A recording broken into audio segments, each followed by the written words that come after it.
Hey, it's Mark Ferguson with InvestorMore, and we are outside the Murder Church house flip. This is a church that was converted to a house that we bought, and then there was a murder committed in it before we bought it. But that's not why we're here. We're here because a car took out the fence and did some other damage as well. I think they barely missed the house, but hit part of the garage. And as you can see, it's beautiful in Colorado, but this is the first time seeing it, checking it out. And so we're just seeing how much damage was done and then what our plan of action is from now. This is actually the second time in about a year and a half we've had a car drive through one of our fences. The last one was at the compound and they didn't hit the house or anything, but took out the fence. And in that case, there's an accident report filed and the police actually contacted me and their insurance paid us to fix that fence. Wasn't a big deal. But in this case, I did call the police and they weren't as helpful, or there was no report filed, nothing like that. And the reason we knew about this was because two neighbors actually called us and told us, hey, your fence got driven into by a car, or it looked like a car. And so that's pretty cool. They let us know. I don't even know where they got my number or anything, but it's possible because of my videos and different stuff going on. That's how they knew to call us and let me know. So we'll take a look at it. We'll show you the damage and figure out a plan too. And of course, we like the likes, shares, comments, all that. Keep those coming, and love seeing new subscribers as well. And yeah, this did happen in 2022, so it was a fitting end to the year that's had so many crazy things with evictions and squatters and my office getting broken into and a stolen camper and truck found at one of our properties and all kinds of other stuff as well. And the other thing, oh, there's part of a car right there. There you go. Did not know that was there.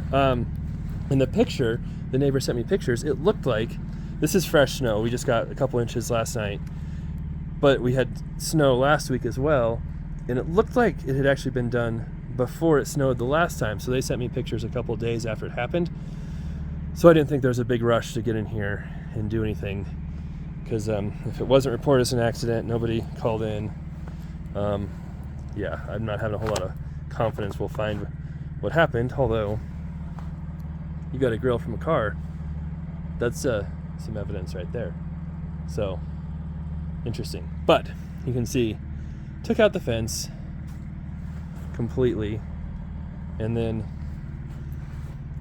missed the house, luckily, but right here, and I could not see this in the pictures very well, they took out a good chunk of this carport garage thing. Ugh. Luckily it's not, I mean, it's not the most amazing carported garage, but now it's like the question is, do we contact insurance or not? Is that worth it? We'll go around and look at the inside of that and show you what it looks like and try and figure that out from here. But wonder if there's another car part. A wiper. Look at that.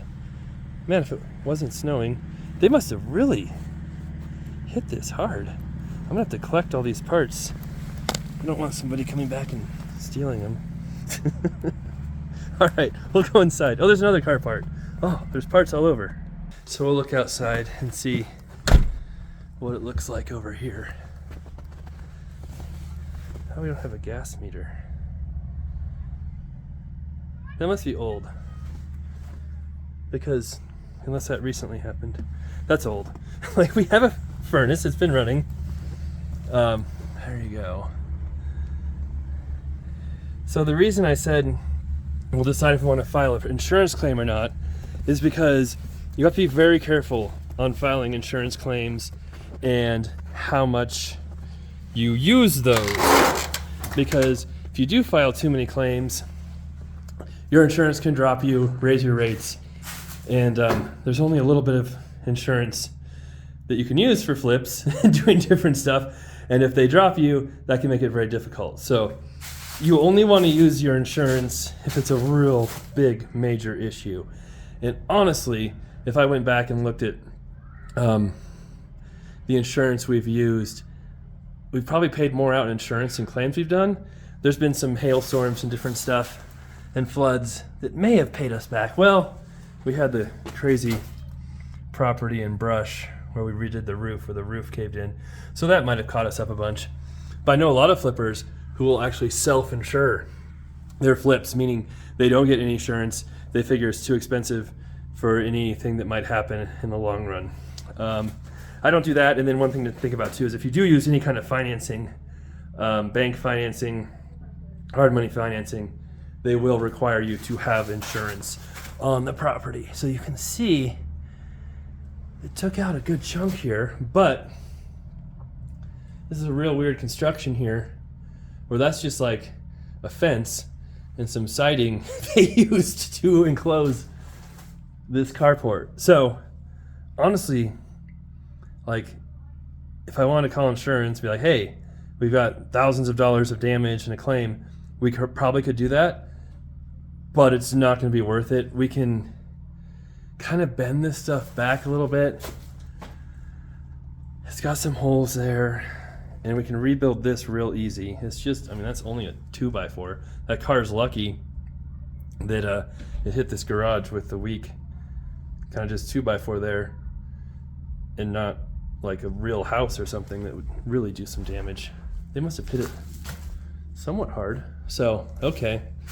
Could be worse. They could have hit the house. That would have been crazy because I've seen cars hit houses before, and in some cases, they've got to tear them down because it knocks the house off the foundation, does all kinds of structural damage, really destroys it. So that's when you do want to call the insurance if something like that happens. But yeah, let's go take a look at what, oh, is this a new door? Hope not. What car parts we have.